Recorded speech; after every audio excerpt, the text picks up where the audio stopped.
Okay, good afternoon, everyone, and welcome to this afternoon's webinar on media planning, particularly focused on the not-for-profit sector.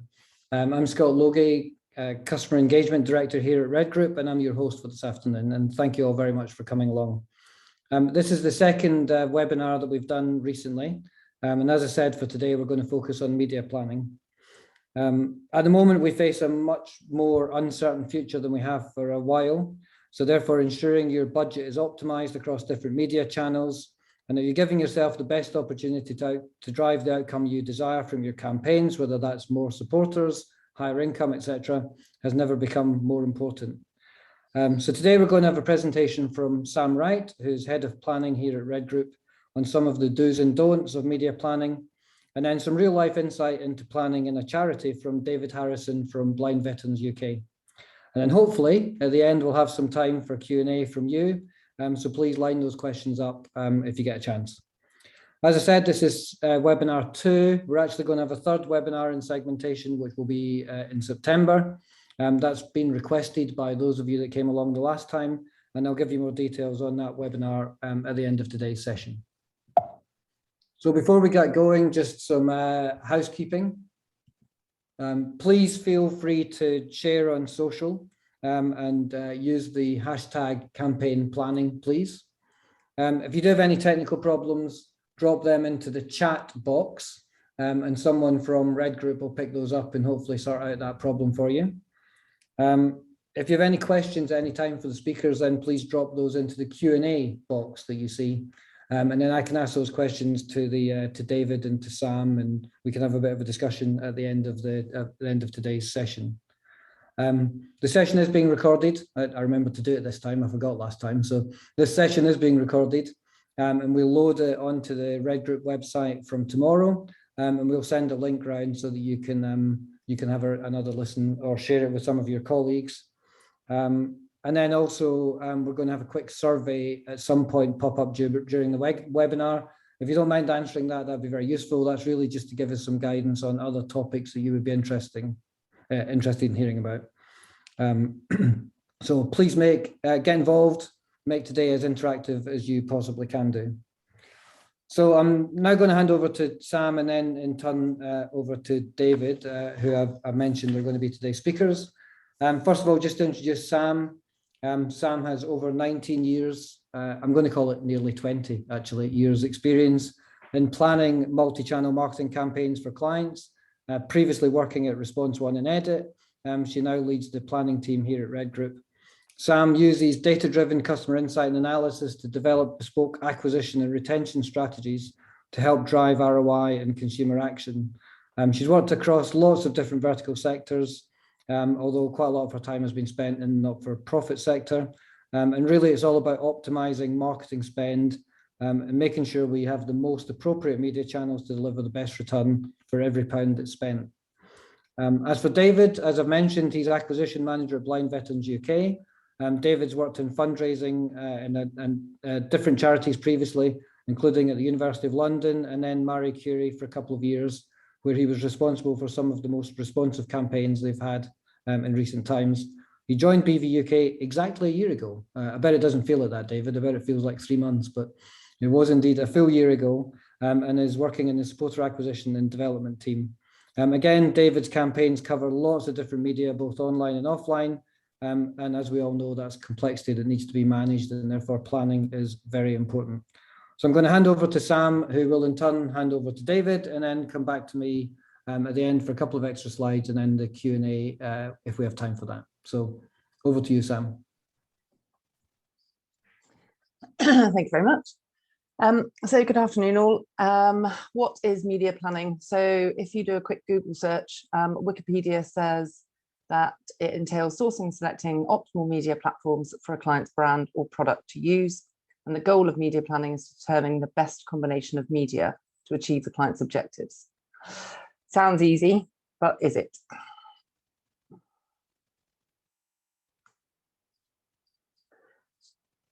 So from our perspective, when we're planning a campaign, we like to take a holistic view, especially where you're looking at multi-channel activity, because no single channel will work in isolation.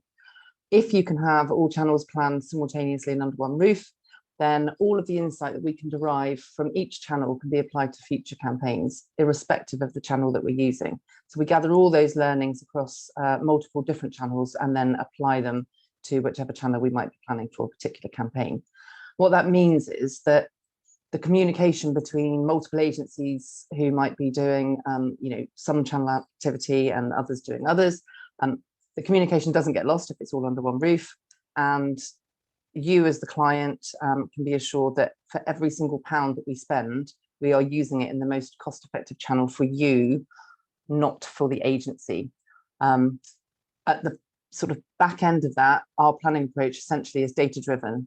We use historical results, any support or insight that we can gather, and then our planning expertise to maximize ROI.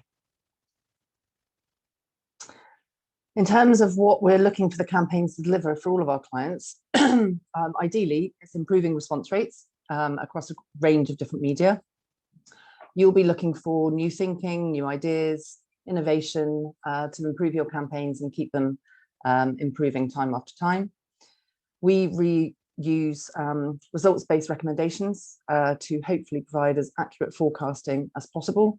And we provide that to our clients in a timely manner in an easy to digest format. And that means that we need to have strong project management skills to ensure that tight timescales are met and that gives all of our clients enough time for any sign-off and approval processes, and make sure that the full process is consultative and then we're not leaving things to the last minute. And then ultimately, we want our clients to think that we are likable, genuine and engaging, and it's not just our expertise that they are also employing us for. So when I'm starting a campaign, the first thing I would look to do is understand what the objectives are. And it sounds simple, but actually there's a whole range of information that we will try to glean from the client before starting the campaign, really to make sure that we've got all the tools at our disposal.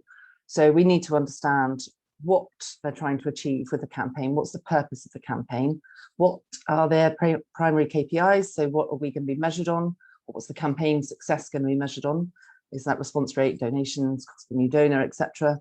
Understanding what budget they've got and how flexible that is in terms of channel allocation, or whether it's set by a particular channel or set across multiple channels, whether or not they're open to any new ideas or testing that we might be able to bring to the party, understanding what results have been seen in the past.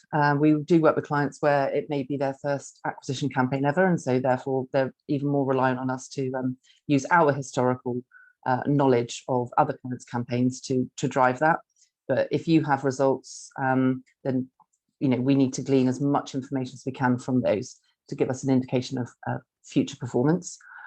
We also need to understand who the target audience is, and we have had, in our experience, a number of clients where they believe their target audience is X, and actually through some insight work, profiling, modelling that we might do, we find that actually their audience might be some of X, but there's also a lot of Y and Z.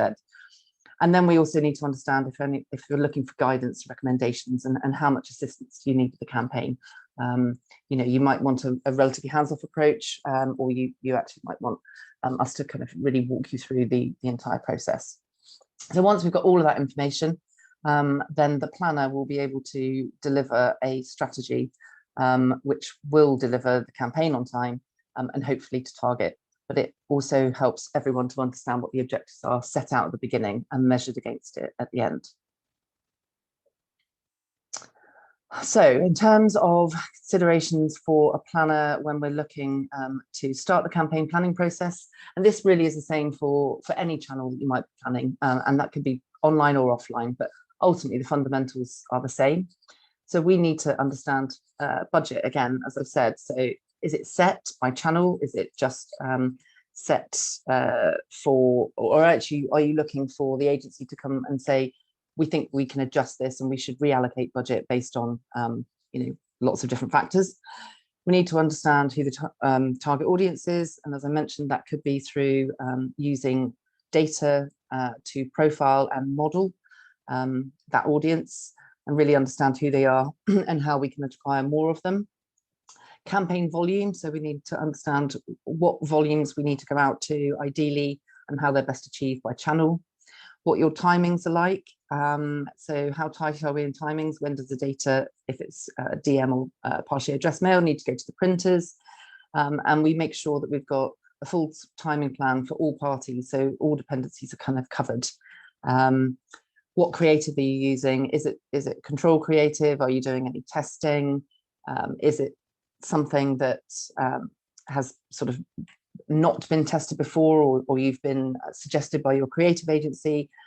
Us having a look at that creative can also help to drive sort of data recommendations or insert title recommendations based on what we see in the creative. We need to understand any seasonality that you might experience. So we know generally in the not-for-profit sector, Q1 and Q4 are the two sort of key seasons, but other charities will have certain events that will be going on outside of that. So your results might be, you may see peaks and troughs, and we need to understand what that looks like. We need to understand short and long-term objectives. So are we looking to drive the number of brand new donors to the database, and is that the most important thing? Or is it just purely revenue, which could come from existing and brand new donors? Are we looking at the attrition rates as part of the overall acquisition? Are we looking at driving lifetime value at the very beginning, or do we build that in a later date? How are we going to make sure that the campaign is measured? How we need to make sure that it's fully trackable, because obviously the beauty of direct response advertising is that it should all be directly trackable, and you can really tell exactly how successful the campaign has been based on what you've spent. And then also it might be that we might be working with your digital agency or your in-house digital team. If we're doing the offline media planning and buying, then we need to understand what you're doing from an online perspective and how those channels can work together to optimize campaign performance. And then also looking at channel overlap. So it might be that you are going out with a very large door drop campaign, and then how can we minimize the impact of going out with direct mail or partially addressed mail or inserts, and just understanding what volumes you're looking at and how those channels can interact and best minimize overlap and optimize performance. So assuming we've understood all of that, then we will normally get a briefing form to be completed, and that just gives both of us something to refer back to and make sure that the campaign planning is on track. As I said, we create a timing plan so that all parties, so that's everything from all of your internal stakeholders, all of ours, and then all of your other partner agencies, your print partners, your digital teams, your creative agencies, are all fully aware of dependencies to make that campaign go out in time. Obtain as much historical results information as possible. We always ask for 3 years if you've got that much campaign history, because it really gives us a sense of something to build from. We'll then analyze all those results, might create some kind of top line graphs or visuals if that helps to get it firm in everyone's minds how everything's performed in the past and what we need to build from, and then put all those results into a proposal template for you to view, and then create all the formulas off the back of that.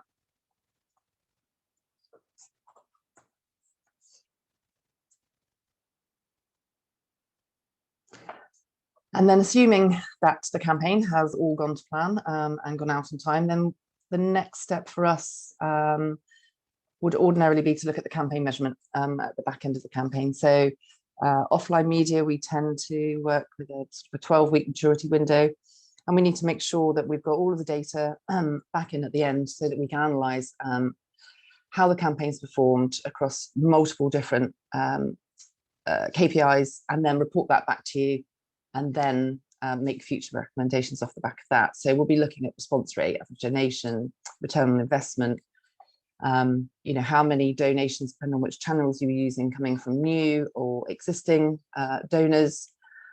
Then that relates into the cost per new donor. So if you're using direct mail and PAM, then you should be able to achieve, a 97+% brand new donors to the base. Whereas if you're using something like door drop or inserts, then you can't necessarily exclude your existing supporters.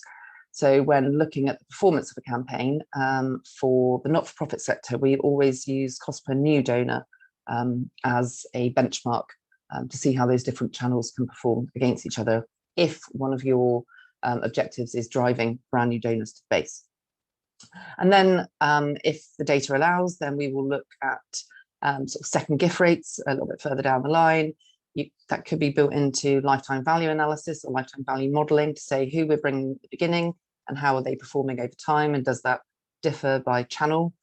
Final channel attribution is really important because there's various methods that you can use. Obviously, everything should be coded appropriately, but then we tend to match back, if we're doing direct mail or PAM, we'll match back all of the donor data that came in during a campaign window to see whether or not there were any other people that have gone onto the website and donated, and they might not have used any particular codes.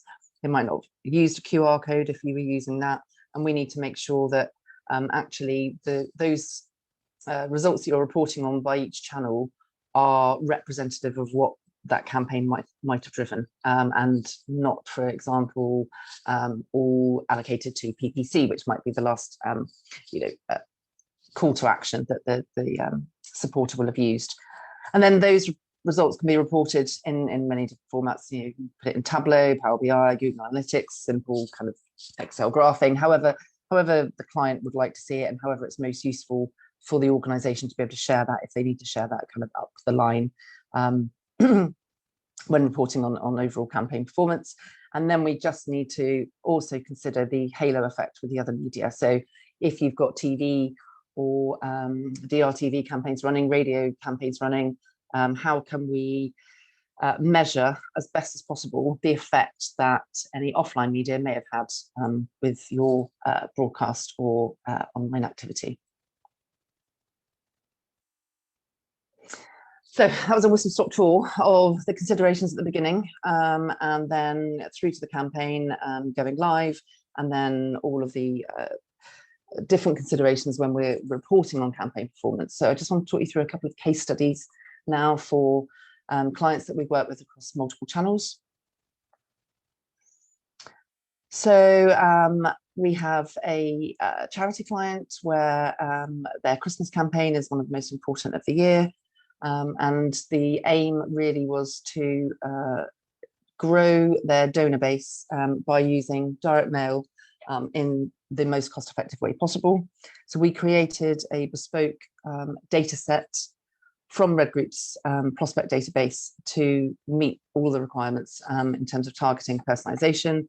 We built bespoke propensity models to select those that are most likely to respond to the campaign based on a whole host of variables that we hold against the UK population. Using our insight, our planning expertise, segmentation and the modelling, we delivered campaigns that had some exceptional results. So it's 237% of the response rate target. We smashed the average donation target 209%. And delivered an ROI against target of 336%.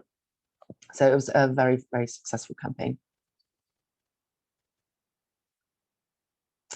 And on a slightly different tack, so in the retail sector, we work with a cordless technology provider. And the sort of beauty of this particular campaign that we were planning is that we were able to use some social listening data to enhance the variables that we were able to take from Red prospect data set. So they were going out with a campaign that was particularly seasonal. It's garden equipment. We needed to know the size of the garden, size of the footprint. Would they be suitable for this particular type of product in the first instance? But then we amplified that with social listening data. So anyone that was talking on various different social platforms about they need to get their hedge trimmed or their garden was overgrown. And we used that combined with the data that we hold to really drill down into the most targeted audience we could find. And we ran that over 3 different campaigns and the response rates there. So against target, 245%, 275% and 175%. And it's just using all of the different variables and data sets that you can get your hands on, and combining them in a way that really makes that target audience as defined as possible.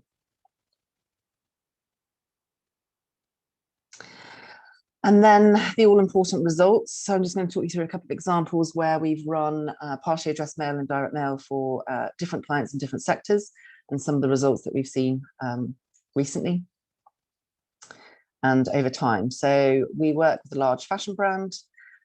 They have a successful direct mail and PAM strategy that we've employed with them for the last few years, and that they've gone on to increase the volume over time because those two channels working in conjunction with each other are really driving some excellent results. So the first campaign that we're reporting on here, we drove a campaign ROI of 2.38, and the second campaign we drove an ROI of 1.84. And then what we do is take all of the responders from each campaign and feed it back into the propensity model build process, so that we're using the latest responder data to refine our targeting campaign on campaign. And we work with a healthcare client where equally they have quite a substantial direct mail and PAM strategy. It runs on a monthly basis, and throughout 2022, all of the campaigns have driven positive ROIs, and we've seen some really excellent response rates. And so you can see there the line graphs. That's against the target in terms of the response rates, but we're actually seeing, conversely to some other industry sectors, I think at the moment, which may have seen a drop off in performance, this particular client is bucking the trend and seeing results improving as we go through 2022. And charity client of ours, so we've again employed direct mail and PAM.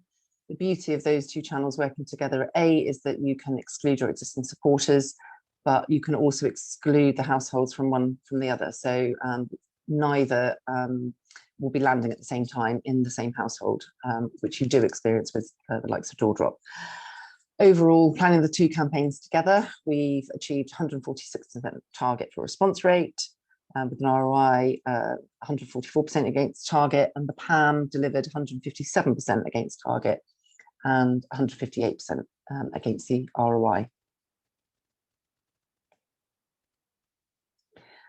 And then, as I mentioned, obviously, the media planning is just one part of the overall campaign that we need to deliver. So working with print partners, working with your printer agencies, there's various ways that you can potentially improve the ultimate ROI of the success of the campaign. But we need to understand various different things at the beginning, much in the same way that you would do for the media channel planning. So to understand what is the purpose of the campaign, what are you trying to drive from it, what job is it there to do?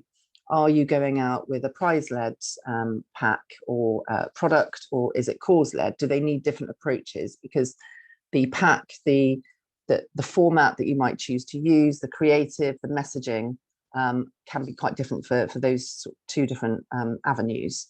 And your printers will, and along with the creative agencies, will be able to kind of advise on the best formats that they've seen for those two different areas.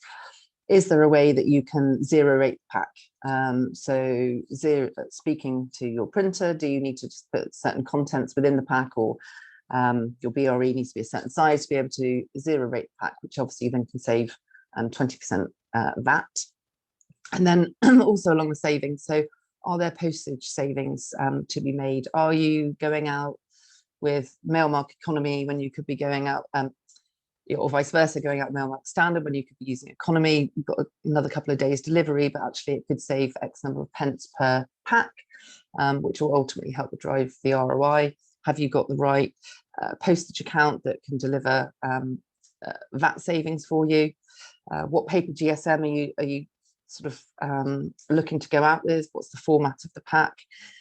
The GSM generally doesn't impact response, but it will improve ROI, because if you're using a lighter paperweight, What ask level are you looking at? Should there be sort of different audience and different segment, or maybe even different format, depending on whether you're going out with a high level ask, a medium value, or different bandings? Should we be going to a different audience within that? And there's various different ways that the printer will be able to advise and should be considered when you're planning the format. You need to achieve standout. You need to make sure that the calls to action are prominent and throughout the piece that you're mailing, whether that's an insert or direct mail or partially addressed or door drop. And then eye tracking can help with that, because it's the software that will show within the first sort of 6 seconds of someone looking at that pack, where is their eye drawn to and where do you want them to be looking? And then you can tweak creative and formats to really achieve that standout when someone opens the pack. And then QR codes, which are becoming increasingly more popular on lots of different DM packs now. After COVID, the older generation are much more used to and comfortable with QR codes. So if you can put one of those on the pack, then it means that that will take the potential supporter straight through to the web page or wherever they might need to make their donation, rather than it being that particular response being attributed to a Google search, as an example. And so I would just encourage you to speak to your printers, really, to use their expertise and get their views on how best to optimize performance and drive your ROI.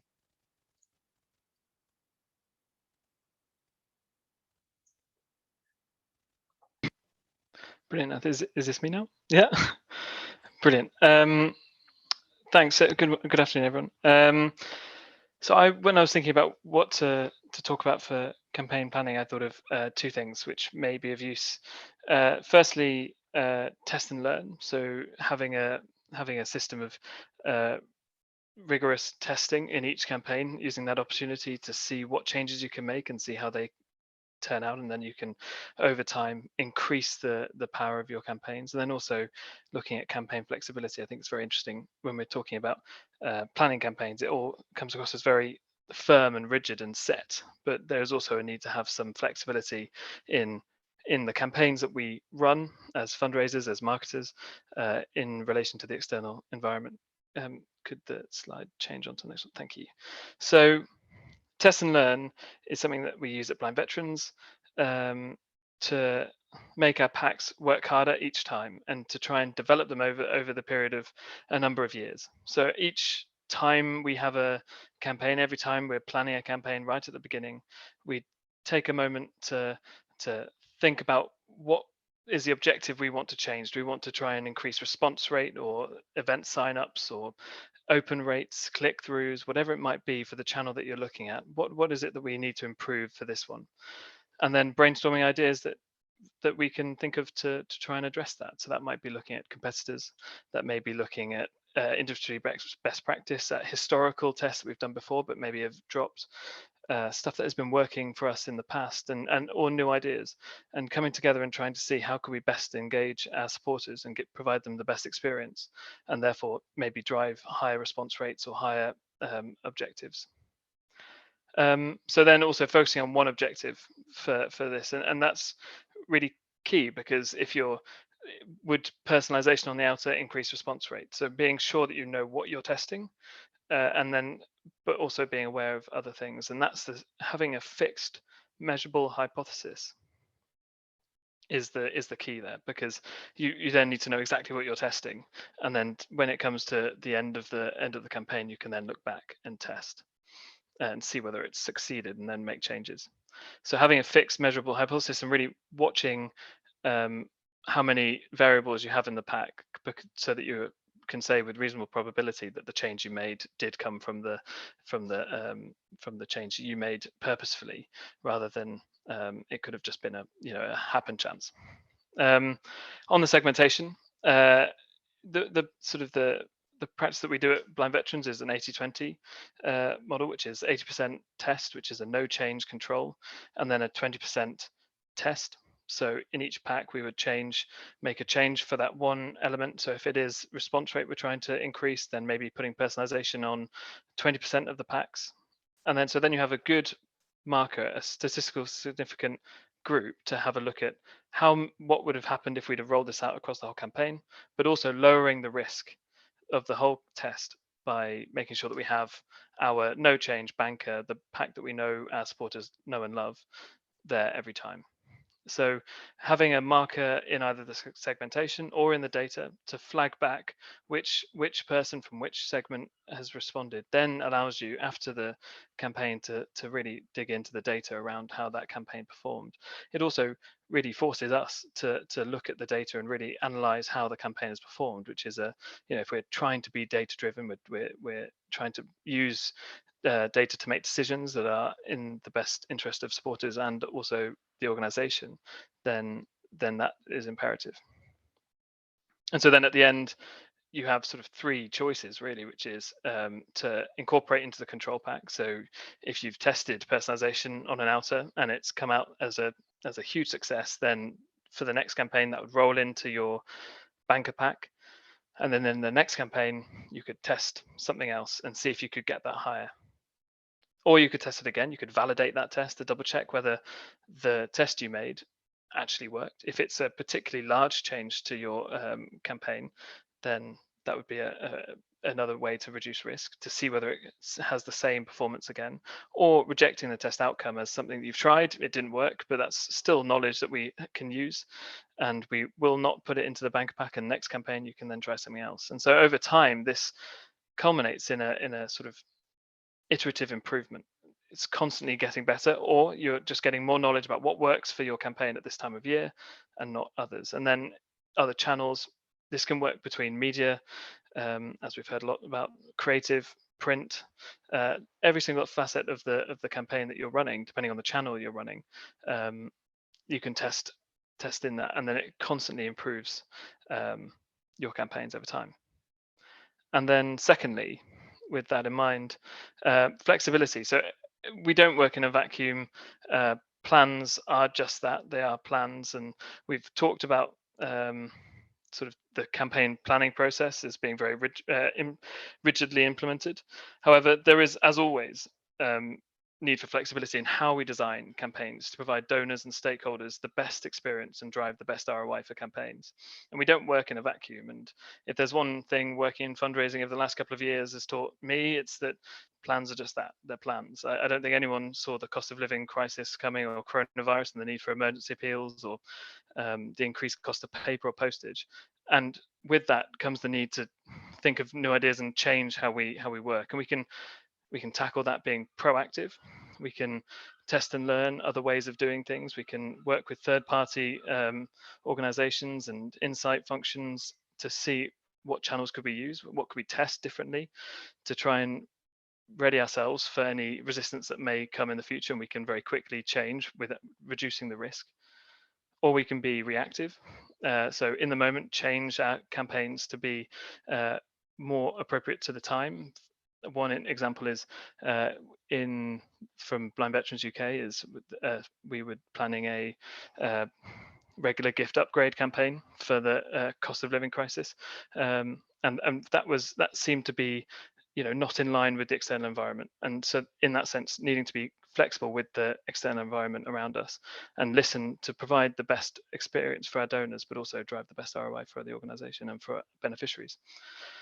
And then test and learn can open doors to other channels and other ways of doing things, to other techniques, which if you need to change how you're doing something for any reason, if your plans become unfeasible or improbable, then it allows you to have the freedom to say, well, actually, let's pivot this to be a digital campaign, or let's try a different way of doing something. And it reduces the risk of making that decision. And then finally, audience listening.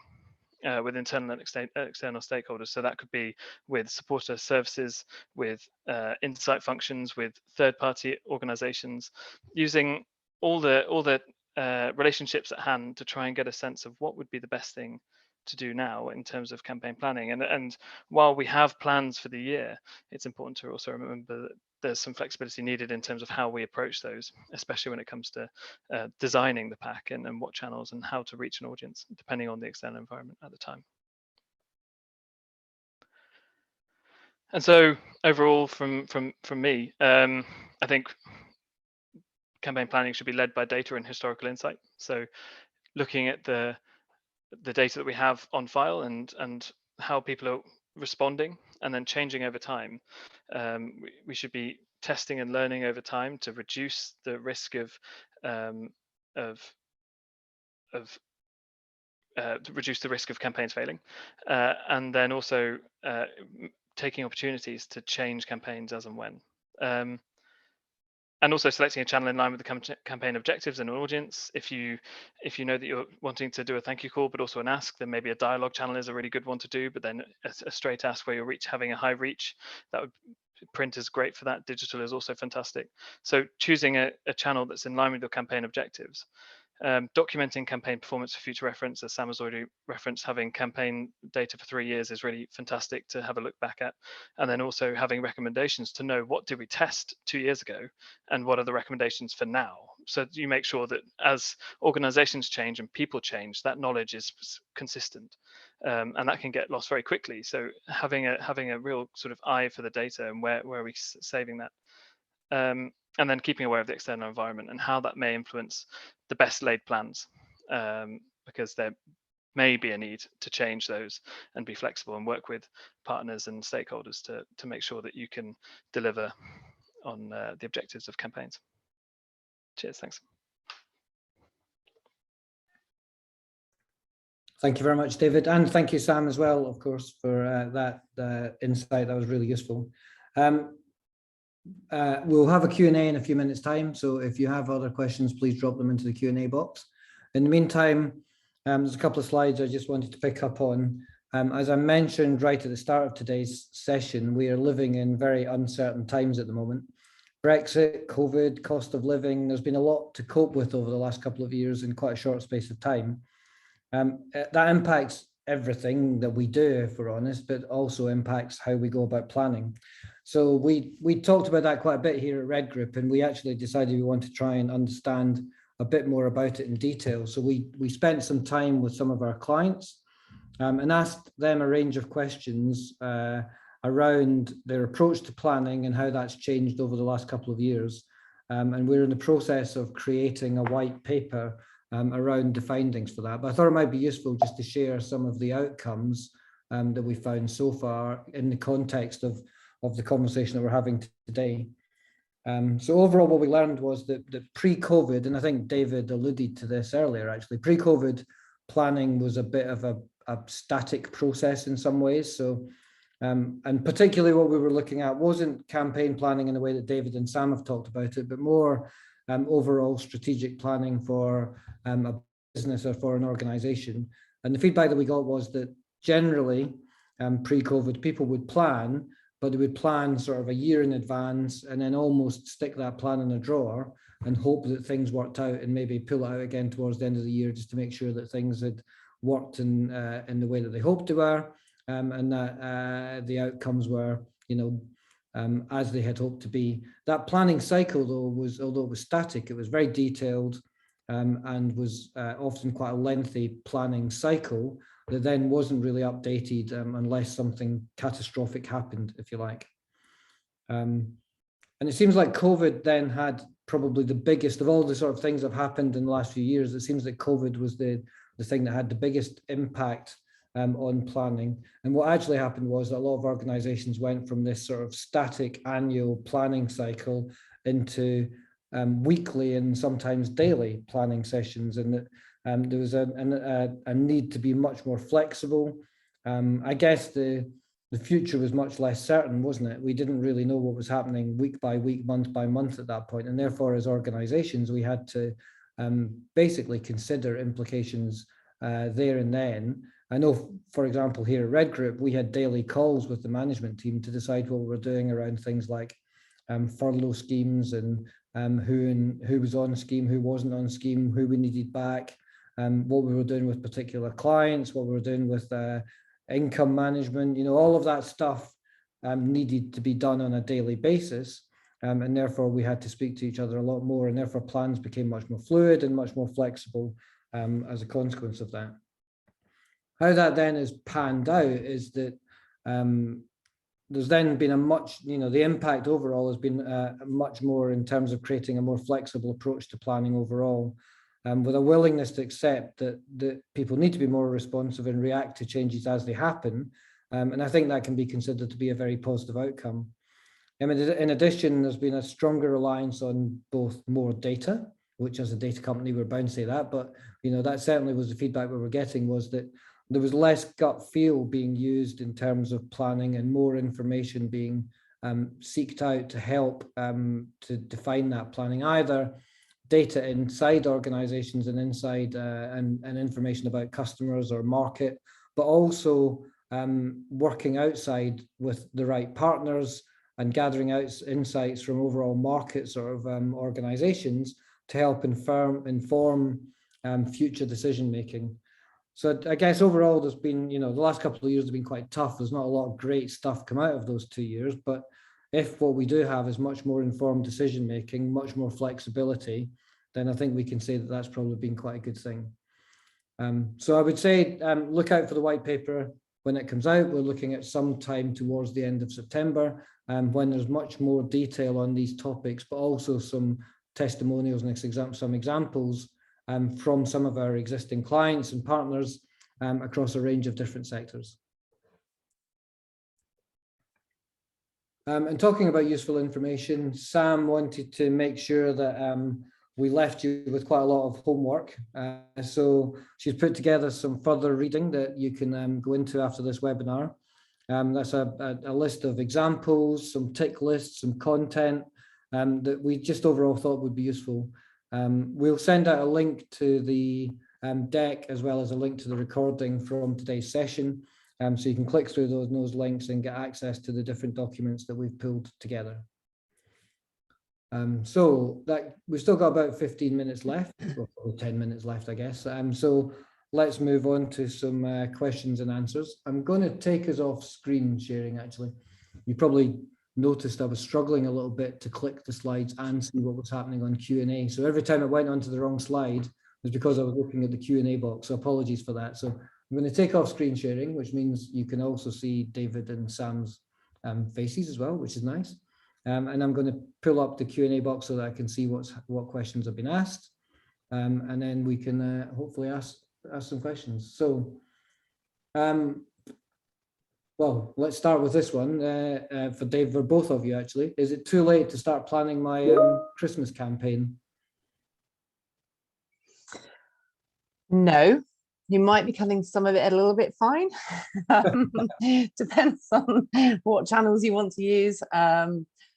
Door drop will need to tend to be booked further in advance, but no, in short, if you wanted to start a campaign now, in terms of the media side of it, then we could plan it. You just need to sweet talk your printers, your creative agencies to be able to help you pull something out the bag. I mean, typically, from my perspective, I always try to kind of urge our clients to have a think about things, and I will get the sort of the briefing documents out June, July time, really. If it's an insert campaign, then you really want to be trying to option up the banker titles before other charity advertisers will get in there, because they will likely be using a lot of the same programs. And so it's the case in that channel, really, it's early bird catches the worm. If it's a relatively small or organized DM or partially addressed mail campaign, then you would still have plenty of time to get that campaign out before Christmas, assuming that all your partner agencies will be able to facilitate that as well. I don't know if that's your experience, David. Yeah, absolutely. I've done it myself. I've started well this week last year at Blind Veterans. I started the Christmas planning, and so I know from my own experience that it's possible. But there is a lot of buying gifts for chocolates for people who've done late nights and things. But it's definitely doable, and it definitely depends on the channels and things. But yeah, absolutely not too late for sure. Great, thank you. So here's a question I had actually, Sam. During your presentation, you said that one of the case studies, the examples you gave were bucking the trend, and ROI was improving during the course of this year. Are you seeing response rates declining at the moment then? I think it depends on sector. So some of the charities that we work with, and also others that we're speaking to who also, within this sector, everyone's very sort of friendly and tends to share quite a lot of anecdotal information. And I think the charity sector has seen a drop off in performance. We are obviously looking ahead to the winter campaigns. And for those that were going out in the January-February period, and then you had the Ukraine and Russia, and now it's cost of living and energy pricing, I think all of that needs to be borne in mind when forecasting as best as you possibly can in terms of what you may or may not be able to achieve. And it could be that actually response rates might not decline that much, but the impact on purse strings might just mean we should be expecting a lower average donation from certain audience groups we might be going out to. But I think it's a testing time, but we do have some clients where as I said, that particular one there, and some others that are still seeing really healthy response rates even right through the summer. So I guess it's a wait and see, but our approach at the moment is just to speak with our clients, and we would rather be on the cautious side of things when forecasting what a campaign might do, and just be realistic. If it overachieves, then that's great. But I don't think any of us quite know what October, November is going to hold in terms of energy and cost of living, and how that might impact some clients' acquisition campaigns. And the announcement today that inflation had gone above 10.1%, isn't it? I think it was for the first time in a long time. Does that have an impact on cost of the campaigns as well? So things like paper and such like.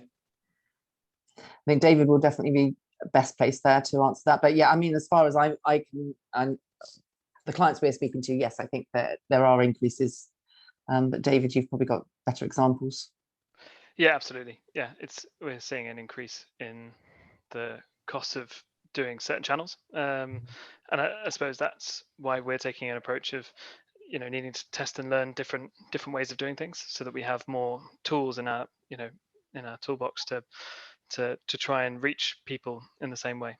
But yeah, absolutely, that has an effect on our cost, but also on potential donors or donors. And for us, it's about reinforcing the reasons why the gift is so important over time. Does that then make your decision in terms of which media channels to use different as well then, David, if your costs are increasing in certain ones? Yeah, absolutely. And this is the sort of the note on campaign flexibility, as you said yourself. There need to be back in October, when lots of people were planning for this financial year, I'm sure none of us saw this coming, 10% inflation, and so that has to have an effect. Yeah, absolutely. We have to sort of look at how we can best reach people for the budgets that we have. Yeah indeed. So you talked again, Sam, a little bit about how nice it is working in the not-for-profit sector because people share results. There used to be benchmarking studies, didn't there, around results, but there hasn't really been that kind of, there isn't a common place that people can go and say, right, I should expect to get X% or Y ROI on my acquisition campaign because that's what we're getting in this particular sector. No, and that is probably one of the most common questions that I get asked anytime that we're asked to pull together some sort of campaign recommendations for any channel is, what can I expect to receive in terms of my ROI, or what response rates can I expect? And I guess it's a difficult one to answer, where that, like you say, that there isn't anything that's absolutely industry standard, and there's so many factors that can affect a particular campaign's performance. And a charity X here might be asking for, I don't know, £5 or sending out a 5-ticket raffle book, and another one might have a fixed ask and it's £20, and another one has regular giving objectives. They're all going to generate different response rates anyway. So that's I guess where understanding all that information at the beginning, in terms of what the objectives are, what the creative looks like, what the ask levels are, blah blah blah, helps us to then be able to answer that question as best as possible, because there isn't really anything out there that says, you know, for Q1 to Q4 in 2020, well, it's a bad example, COVID year, but say 2019 or 2021, this is what charities were getting, this is what, you know, retail was getting, because there's so many different factors to influence what that response rate might look like. And really the best way about it is to ask partners that you work with, ask colleagues within the industry, you know, if they will share that with you anecdotally, and then we just use the experience that we've got from the multiple campaigns that we plan to try and advise as best we can. It's not an exact science, but there's a lot of consideration that goes into trying to come up with a forecast. I mean, if someone wants to create benchmarks for the whole industry across every sector, that would be lovely. I mean, half my job done. I'm sure it would be, but that must make it really difficult, David, internally when you're setting targets for campaigns, because you've obviously got your own performance, but there's so many external factors at any particular time that, you know, setting a target is quite a tricky thing to do then. Absolutely. And so, yeah, and so it's sort of a three-pronged thing in terms of having a budget which is based on historical performance, 3 years of historical performance, and then a reforecast whilst you're getting going and looking at, okay, where are we at, what can we expect to achieve, working with third partners and also insight functions internally, to set what is realistic here, because there's, you know, if our budget's here but either up or down, we want to be planning for an accurate number of responses or number of event signups or whatever the objective may be, and then having the actual, and then having sight of that for years to come, so it's that knowledge isn't lost. It's yeah, there is flexibility there, but it needs to come from a base of data.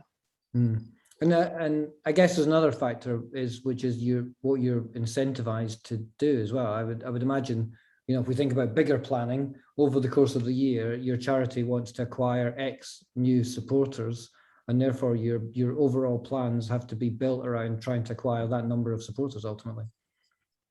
Yeah, exactly. And so then it's over the course of that year looking at, right, what can we do now, you know, and if something works, then again, this is where test and learn comes in, because then you can sort of pivot a little bit to over the course of the year to reach those year-long objectives. Yeah. One of the things that we found when we were looking at the Planning in an Uncertain World white paper was an organization where they'd set their targets low deliberately because of Brexit and then beat them, set them low again because of COVID and then beat them. And then the next year, the targets they got were so massive that there was no chance they were ever going to beat them. And you're kind of on to hide into nothing, aren't you, in many ways?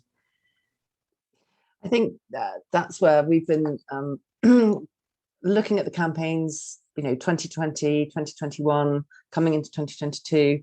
And what we're seeing, I think, some of the results that we're seeing in 2022 in the charity sector and outside in other sectors we work with, is actually those 2 years were, whilst they were awful, they were a boom time in terms of offline, certainly offline acquisition campaigns, because lots of people were stuck at home. People were empathizing more with certain causes. Lots of charities we work with saw some excellent results. But 2022 is showing us that actually maybe 2019 should be the benchmark, because the results seem to be very similar to what we were seeing pre-COVID. And I think, you know, when we're talking about setting the budgets, or, you know, other clients setting budgets, 2020 and 2021 were abnormal. And I think, you know, in a good way for a lot of acquisition campaigns, as I said, across multiple sectors. But actually, maybe we should be trying to steer the clients, or internally, the clients should be steering the stakeholders to say, we need to almost look at that as an anomaly and go back to what we were doing before and look at those results and say, these might be more reflective of what we're seeing going forward. Great, thank you. So we could have a whole conversation about how you manage expectations, and when a target's been set and you don't meet it, or your targets you're planning for are going to fall short of client expectations and stuff. But I think we'll probably take an hour and a half just to have that conversation. So I'm going to finish with a bit of a cheeky question, which is the one that gets asked all the time, which is, what is the more important thing, the data that you use or the creative that you send out? I'm naturally going to say data. If there's any creative people on, that we're shouting right now. We would always suggest, and it's yeah, it is a cheeky question, and it's one that can cause quite a lot of arguments, especially down the pub if you're out with some colleagues. But data should, in some people's views, drive the creative. What you understand from the insight of the data, the individuals that you're targeting, can inform your creative. Creative people will say the creative should be designed first, and then we find the data to fit it. It can be either way, but I would always obviously naturally look at the insight that we have from the data perspective to inform messaging and creative, which then hopefully leads for the right kind of outcome for the client. But David, I guess you're a bit more impartial. What would you say? I think the cop-out answer of it's a bit of both. We for Christmas this year, we started the whole process by looking at our data. So who are we trying to target, and really looking at that again and revisiting it with internally. So we knew exactly the motive. We had an idea. I can't say exactly, but we had an idea of motivations. We had an idea of who our target audience was, and then we built a pack around that. And then when we came to look at data for Christmas, then it was a case of, well, we know who we're looking at with motivations, and so then it's sort of a bit of both in that sense of data should be influencing creative, and then data should also be influencing the data side of things and who we're selecting. So yeah, cop-out answer, bit of both. Which is probably the right answer, really.